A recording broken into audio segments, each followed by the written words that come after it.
ఆయనకు కృతజ్ఞతాస్తుతులు చెల్లించుడి. కీర్తనలు 118 అధ్యాయము 29 వచనం. మేలు జరిగినా కీడు జరిగినా ఆయనకు కృతజ్ఞతాస్తుతులు చెల్లించాలి.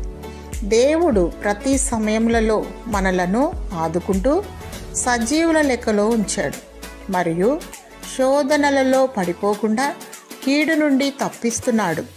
మనము భూమి మీద జీవించుటకు కావలసిన ప్రతి దానిని సమకూర్చి మనలను బ్రతికిస్తున్నాడు.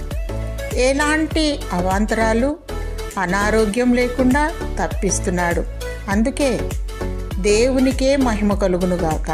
వీటన్నింటికంటే ప్రాముఖ్యంగా ఆత్మీయ జీవాహారం దయచేయుచున్నాడు. ఆత్మీయంగా జీవింపచేయుచున్నాడు.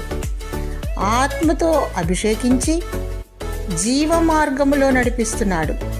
దేవుడు చేసిన మేలులకై దేవుని స్తుతించు. ఆత్మతో సత్యముతో ఆరాధించు. ప్రభువైన యేసుక్రీస్తే దేవుడు. ఆయన ఆరాధనలకు యోగ్యుడు. ఆయన ఉన్నవాడు అనువాడు, మొదటివాడు కడపటివాడు, సర్వయుగములకు రాజయున్నాడు. యుగ యుగములకు సర్వయుగములకు ఆయనే రాజు. సర్వయుగములకు ఆయనకే మహిమ కలుగునుగాక. దేవుడు నీకు నిత్య జీవము దయచేయునుగాక. ఆమేన్.